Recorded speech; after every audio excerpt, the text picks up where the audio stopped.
Number 25. Butter and sugar sandwich.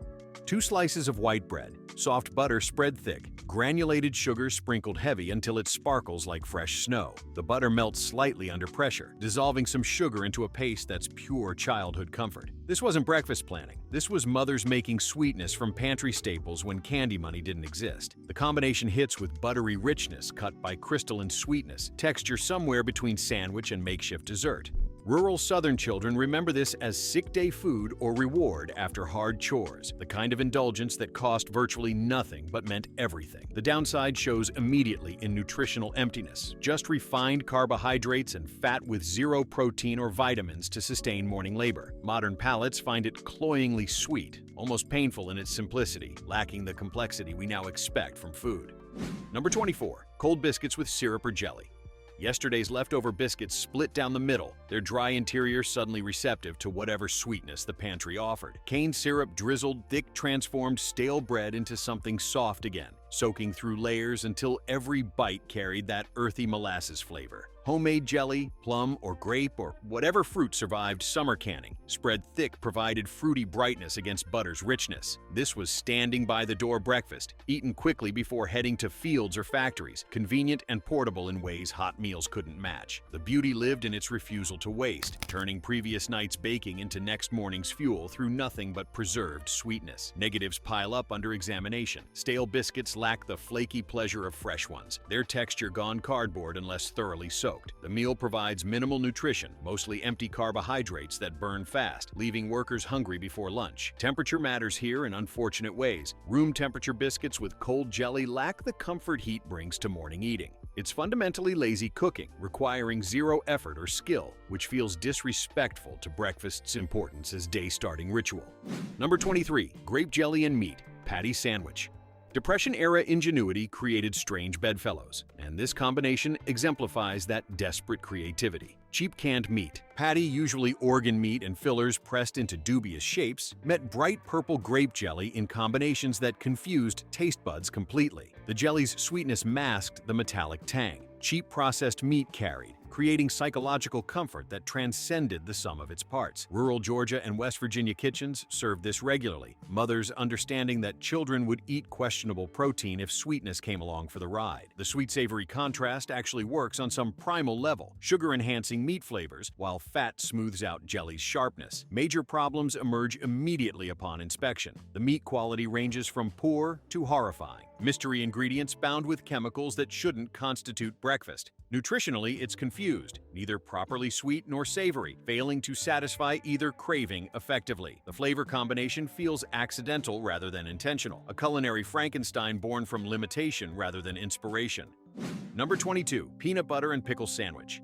Great Depression creativity produced this genuinely odd pairing that somehow persisted through decades of American poverty. Creamy peanut butter met tart dill pickle slices in combinations that initially seem insane but reveal hidden logic upon tasting. The richness of ground peanuts needed cutting, and pickle brine's acid provided that contrast while adding salty crunch to creamy smoothness. Rural Tennessee and Arkansas children grew up on this strangeness, developing taste memories that made sense only to those who experienced genuine scarcity. The meal cost almost nothing since peanut butter provided affordable protein and pickles preserved themselves in every basement. The bright, briny interruption actually enhances peanut butter rather than fighting it, similar to how salt brings out sweet flavors unexpectedly. Problems mount despite occasional defense of this combination. The flavor profile confuses most palates, neither properly satisfying sweet nor savory cravings, but awkwardly straddling both. Pickles make bread soggy fast, their moisture seeping through in ways that destroy textural pleasure within minutes. Nutritionally, it's unbalanced, mostly fat and carbohydrates with minimal vitamins or complete protein profiles. Number 21. Fried bologna sandwich.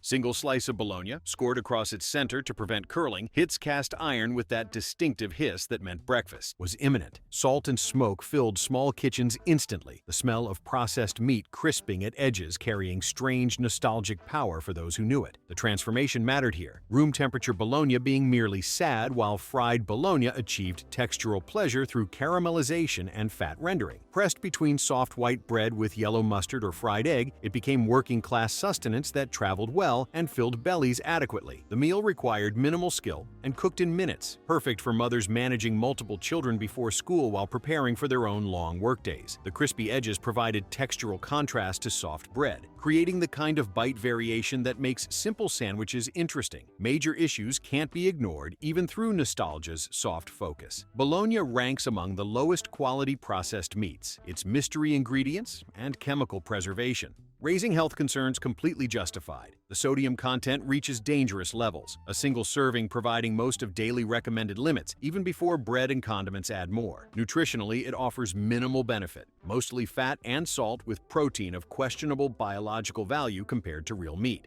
Number 20. Peanut butter and molasses on bread.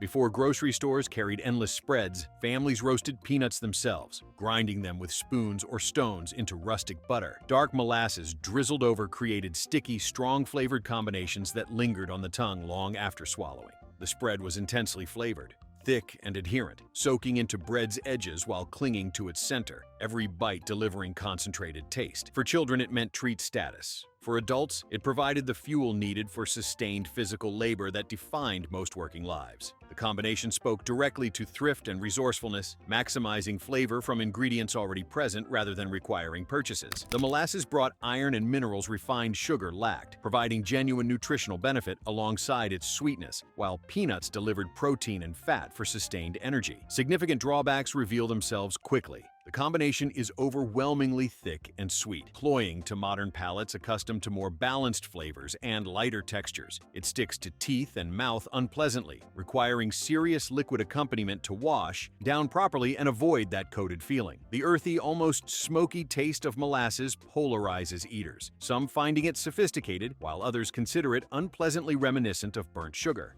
Number 19. Buttermilk and cornbread in a glass.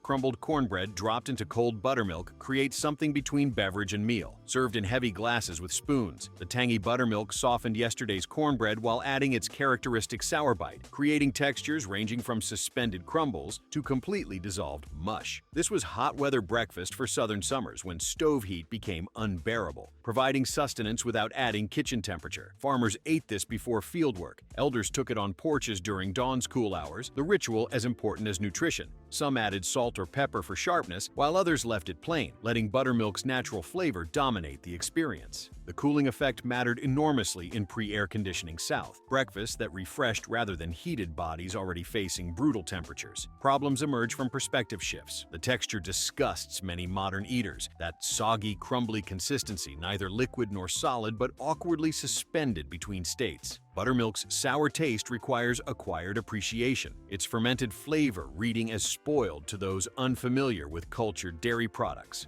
Number 18. Fried green tomato sandwich.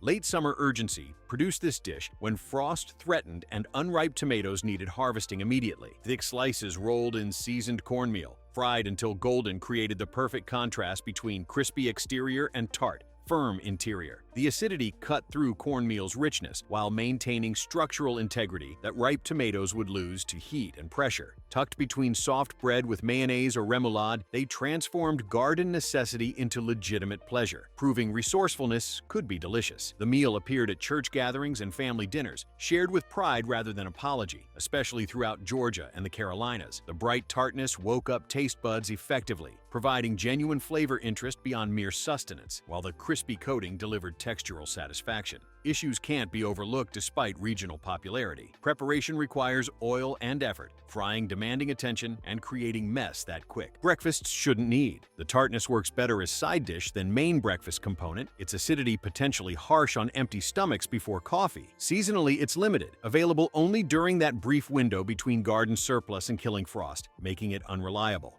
Number 17. Corncob jelly. After kernels were stripped for eating, empty cobs went into pots with water, boiled until liquid turned golden and faintly sweet. That liquid cooked with sugar, set into amber jelly that shimmered like jewels, tasting delicately of corn without being recognizably vegetable. Spread on biscuits or cornbread, it provided genuine sweetness from what everyone else considered garbage, ultimate triumph of resourcefulness. The process required patience and trust, believing discarded parts contained value waiting for proper extraction. Each jar held summer sunshine preserved, distributed at church socials or gifted with ribbon-tied pride. The flavor was subtle and sophisticated, neither aggressively sweet nor bland, offering complexity unexpected from such humble origins. Major limitations prevent higher ranking. Production demanded enormous time investment for minimal yield, hours of boiling producing cups rather than gallons of preserves. The flavor, while interesting, wasn't distinctive enough to compete with real fruit jellies once those became affordable options. Nutritional value approached zero, being essentially sugar water with trace corn aromatics, but no meaningful vitamins or minerals. Number 16. Rice and butter with sugar. Yesterday's cold rice found resurrection through butter and brown sugar, reheated until grains loosened and sweetness distributed evenly. The result was creamy, slightly sticky, comforting in that porridge-adjacent way that made mornings feel safer. Some added milk for richness, others stirred in molasses for deeper flavor, but basic version worked perfectly well. It was frequently children's first cooking lesson, simple enough for small hands while teaching gratitude for leftovers. The dish tasted like care expressed through thrift, proving family love didn't require fresh ingredients or complex preparation. It filled stomachs effectively and provided quick energy for morning activities, especially important for children walking miles to school. Significant problems diminish its appeal considerably. Nutritionally, it's pure carbohydrate bomb with minimal protein or nutrients, causing energy crashes before lunch arrived. The texture could turn gluey and unpleasant if proportions went wrong, rice clumping into dense masses instead of remaining fluffy. Leftover rice carried food safety concerns in pre-refrigeration households, bacterial growth making multi-day rice potentially dangerous. Number 15. Sorghum porridge. Cornmeal cooked slowly in water or milk thickened into golden base for dark sorghum syrup's deep sweetness. The molasses-like syrup brought smoky, earthy complexity that refined sugar couldn't match, flavors recalling wood fires and harvest time. This porridge warmed from inside out, especially vital during cold mornings when houses hadn't yet heated properly. Mothers stirred pots with wooden spoons, tasting as they worked, knowing by instinct rather than measurement when perfection arrived. Children waited with spoons ready, eager for first bites of thick, hearty sweetness that promised energy for long school days. The sorghum provided actual nutritional benefit over white sugar, containing iron and minerals bodies needed, while cornmeal offered complex carbohydrates for sustained release. Real challenges emerged despite nostalgic appeal. Preparation required constant attention and stirring to prevent burning, demanding time morning schedules didn't always allow. This ranks here because it's genuinely nourishing traditional breakfast that worked for millions, but its intensive preparation and acquired taste flavors limit modern appeal significantly. Number 14. Leftover grit cakes.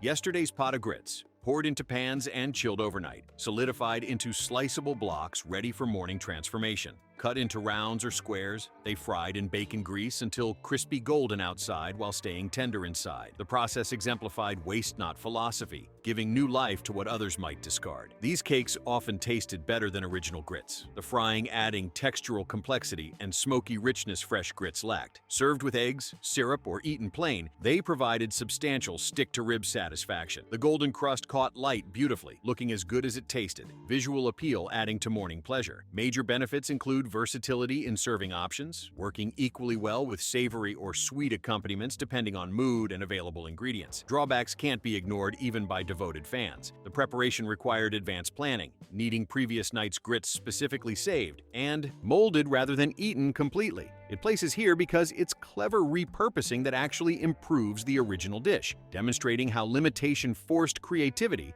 that produced genuinely better eating experiences. Number 13. Sweet potato biscuits. Mashed sweet potatoes folded into biscuit dough created gorgeous orange-tinted bread that rose tender and fragrant. The natural sweetness meant sugar wasn't necessary, though honey or ham pairings enhanced flavors beautifully. These biscuits achieved perfect balance between savory bread and sweet treat, working for any mealtime purpose. The aroma alone could gather family from across the house, that combination of butter, flour, and caramelized potato proving irresistible. They represented holiday cooking and Sunday dinners, special enough to mark occasions but simple enough for regular appreciation. The potatoes added moisture that kept biscuits fresh longer than plain versions, practical advantage in households without daily baking schedules. Nutritional benefits included vitamin A and fiber from sweet potatoes, making these substantially healthier than plain white flour biscuits. Problems appear upon closer examination. Preparation required more skill than basic biscuits, the sweet potato moisture requiring careful flour adjustment to maintain proper texture. They were seasonal and ingredient dependent, only working when sweet potatoes were available and affordable. This ranks here because it's genuinely delicious elevated biscuit that improves on the original, proving African-American cooks took basic Southern staples and made them distinctly better through ingredient creativity. Number 12. Fried catfish and grits.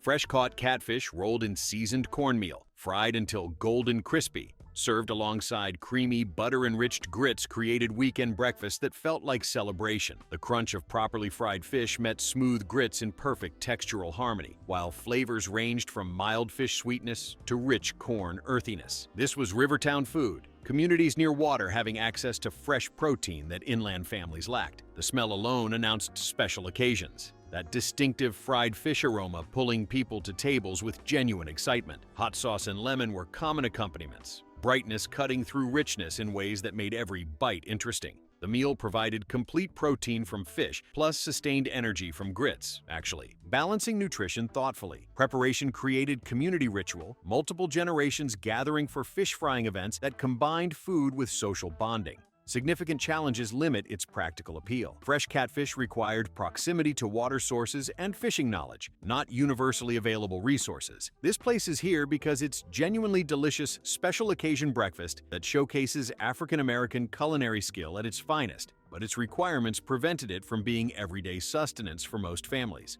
Number 11. Hoe cakes.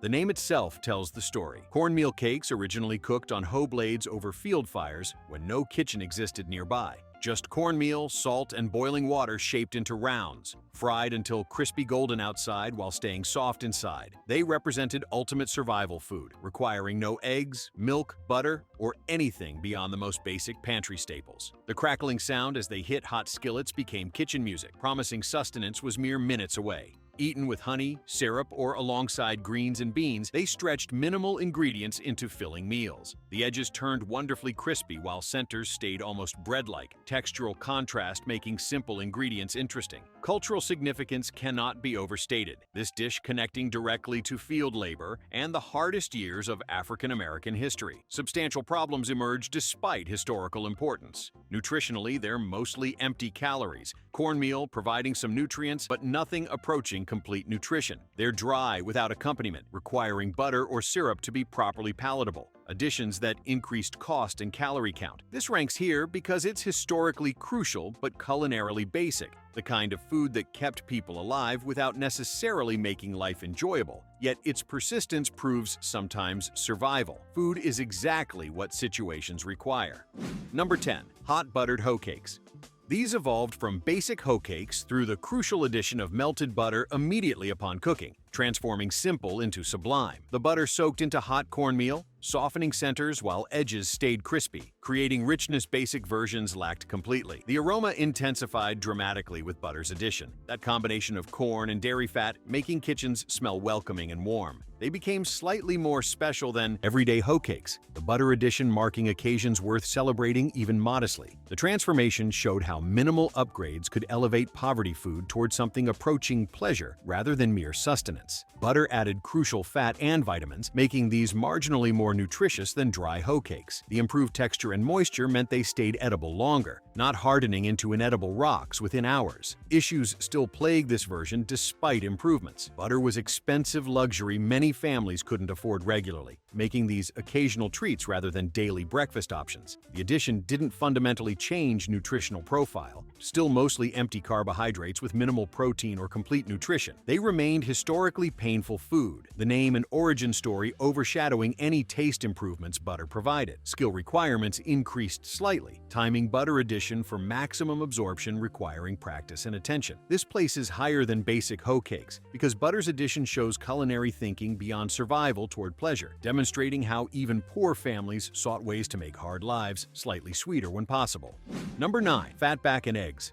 Thick slices of salted pork fat, fried until crispy golden, their rendered grease becoming cooking medium for eggs, created the ultimate stick-to-ribs breakfast. The smell woke entire households, that combination of pork smoke and frying eggs announcing serious fuel was coming. This was food for people facing brutal physical labor, providing fat and protein in quantities needed for dawn-to-dark fieldwork. The crispy Fatback achieved bacon-adjacent texture with deeper, saltier flavor, while eggs absorbed smoky richness from the cooking fat. Nothing was wasted. Every calorie and flavor drop utilized completely. The meal assembled fast, despite richness, perfect for families needing to eat quickly and get to work immediately. It provided genuine satiation, the fat content keeping hunger at bay for hours, unlike lighter breakfast options. Enormous problems can't be excused, even considering historical context. The sodium content is dangerously high. Salted pork plus salt-preserved eggs creating blood pressure nightmares. It ranks here because it worked brilliantly for its intended purpose, fueling extremely hard physical labor effectively, but it's fundamentally incompatible with modern life and health understanding.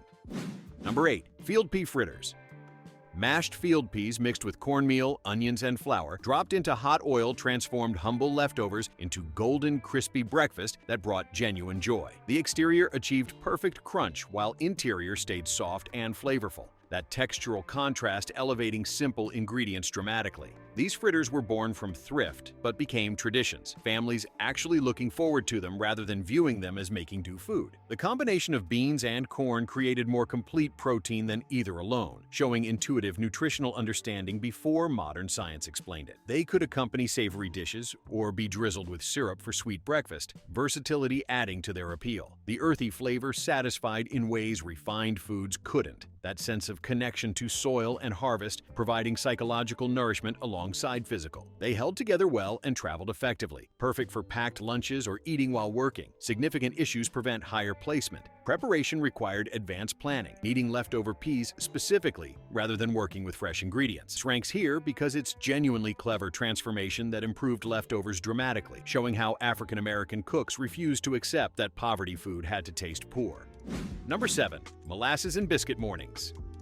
Thick sorghum molasses dripped onto hot biscuits fresh from cast iron created the quintessential Southern breakfast that defined Sunday mornings. The molasses was dark, smoky, intensely flavored in ways refined sugar could never match, bringing complexity that made simple biscuits taste luxurious. This combination provided serious energy for long days, the carbohydrates and sugars working together for sustained rather than quick-burn fuel. Mothers poured with practiced precision, knowing exactly how much each biscuit could absorb before overflow. The smell alone could draw children from beds, that combination of fresh bread and caramelized sweetness proving completely irresistible. This was comfort food in its purest form, warm and sweet and filling in ways that made hard lives temporarily softer. The molasses contained actual iron and minerals, providing nutritional benefits white sugar completely lacked. Cultural significance ran deep, this breakfast marking special mornings and family gatherings with its distinctive flavor profile. Real drawbacks exist despite widespread love. The combination is intensely sweet, overwhelming to modern palates accustomed to more balanced flavors and lighter morning meals. It's pure carbohydrates and sugar, providing energy but little complete nutrition, causing crashes mid-morning. This place is here because it's iconic Southern breakfast that captures the era's flavors perfectly, representing how families made special occasions from simple ingredients when resources allowed even minimal luxury. Number 6. Salmon croquettes. Canned salmon mixed with cornmeal, onions, and egg formed into patties and fried until golden represented breakfast ingenuity at its finest. The exterior achieved perfect crispness, while interior stayed tender and flaky. Proper frying technique creating textural magic from humble ingredients. The smell filled houses with promise, that distinctive salmon and cornmeal combination announcing substantial breakfast was arriving. These croquettes worked equally well with grits, biscuits, or eaten alone, versatility adding to their appeal across different family preferences. The transformation was remarkable, tinned fish becoming something that felt special and intentional rather than making-do food. Canned salmon provided complete protein and omega fatty acids, offering genuine nutritional benefits beyond mere calorie delivery. The meal stretched expensive protein through breading and vegetables, feeding entire families from single cans. Issues can't be overlooked despite popularity. And salmon quality varied wildly, cheaper versions containing mostly bones and skin with minimal actual meat. This ranks here because it's genuinely delicious breakfast that elevated canned goods through proper preparation, demonstrating how skill and technique could make industrial food taste homemade and special. Number 5. Hot water, cornbread.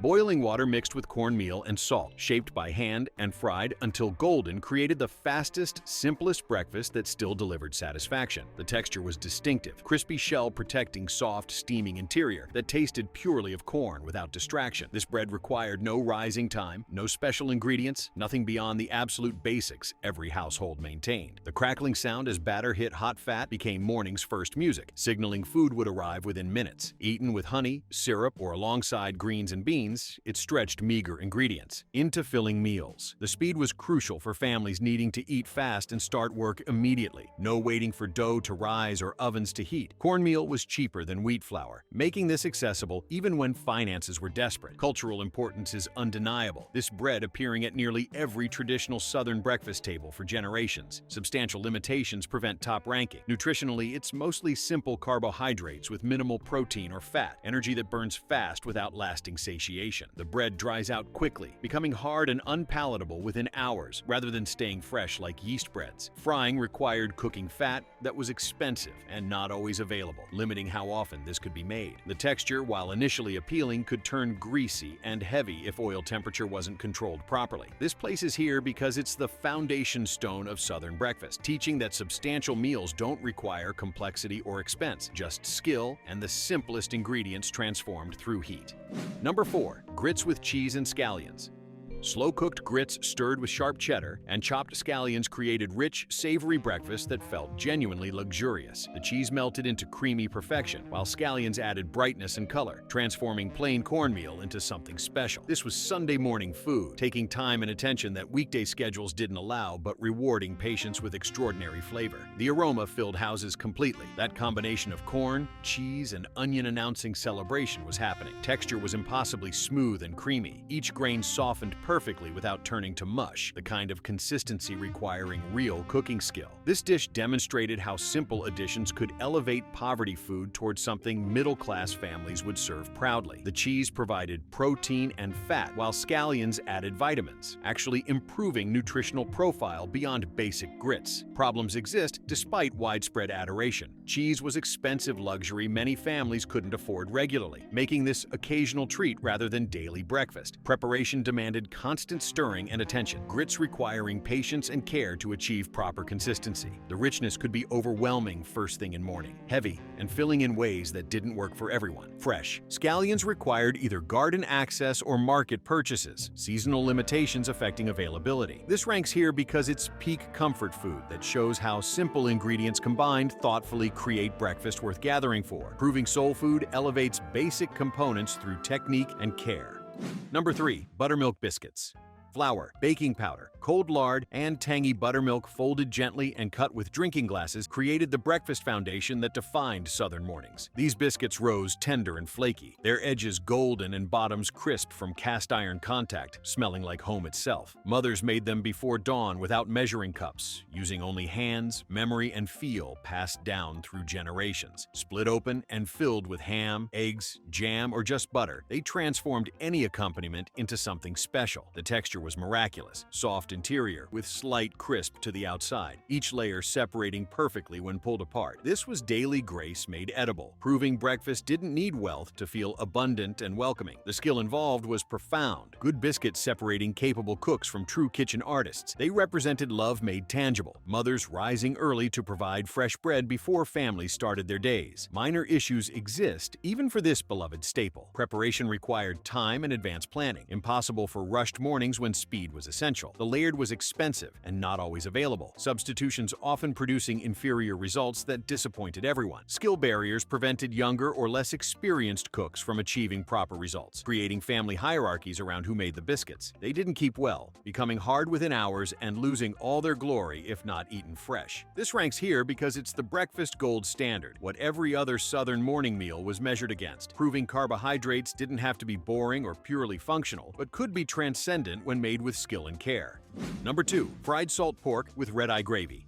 Salted pork slices, fried crispy, their drippings deglazed with leftover coffee, creating dark, intense gravy that defined serious working breakfasts. This was fuel for dawn-to-dark labor, providing fat and protein in quantities needed for physical work modern people can barely imagine. The aroma was powerful, smoky, and slightly bitter, waking households and announcing serious food was coming. The gravy, made from meat drippings and coffee, carried complex flavors, salty, slightly bitter, intensely savory, that demanded attention and respect. Poured over grits, biscuits, or potatoes, it transformed starches into complete meals. This breakfast showed complete ingredient utilization, not a single calorie or flavor molecule wasted in preparation. The meal assembled quickly despite its richness, perfect for families needing substantial breakfast without lengthy preparation. It provided genuine satiation lasting through morning labor, the fat content keeping hunger distant for hours. Cultural significance runs incredibly deep, this breakfast representing the foods that built America through backbreaking agricultural work. Significant problems can't be ignored even through historical respect. The sodium content is dangerously extreme. Salt-preserved pork creating blood pressure disasters. Fat levels are unsustainable by any modern health standard. Single servings providing multiple days saturated fat recommendations. The bitterness from coffee makes this an acquired taste that many modern eaters find completely unpalatable. Environmental concerns about coffee waste and meat production add contemporary worries to historical recipes. This ranks second because it's the ultimate working breakfast, proving African American cooks understood caloric needs and flavor intensity better than anyone, creating meals that actually worked for the brutal lives their families lived.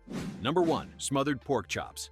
Bone-in. Pork chops seasoned deep, dredged in flour, seared until golden, then slow-cooked in rich onion gravy until fork tender represented Sunday morning royalty. This was the breakfast that said your week's labor mattered, that you deserved something special, that poverty didn't mean giving up on pleasure. The technique was brilliant. Tough, cheap cuts transformed through low heat and patience into meat so tender it fell from bones. The gravy, made from pan drippings and caramelized onions, carried complexity that fancy restaurants spent fortunes trying to replicate. Served with rice, grits, or mashed potatoes, this was complete breakfast that satisfied every hunger, physical, emotional, psychological. The smell alone could make grown men nostalgic, that combination of pork, onions, and flour creating aroma that meant home and safety. The transformation demonstrated pure culinary skill, cheap ingredients becoming luxurious through technique and time. This breakfast fed families but also fed souls, proving that even in hardship, beauty and deliciousness were possible and necessary. The low, slow cooking meant planning ahead, making this truly special occasion food that marked Sundays and celebrations. Cultural significance cannot be overstated. This dish representing the peak of African American breakfast tradition, where resourcefulness met genuine culinary art. Problems exist even for this champion. Preparation demanded hours, the slow cooking process requiring time working families rarely had on weekday mornings. The dish was heavy and rich, providing satisfaction, but also putting many into food comas that made morning productivity challenging. Cost was higher than most breakfast options, pork chops being a luxury item that stretched budgets even when bought cheap. The technique required real skill, proper smothering being art form that separated good cooks from great ones. This claims the top spot because it represents everything African American breakfast culture achieved, taking humble ingredients and transforming them through skill, patience, and care into something that fed both body and spirit, proving that dignity and deliciousness were rights, not privileges, and that breakfast could be both survival and celebration simultaneously. That brings us to the end of this video. For more interesting videos like this, click on the cards on your screen.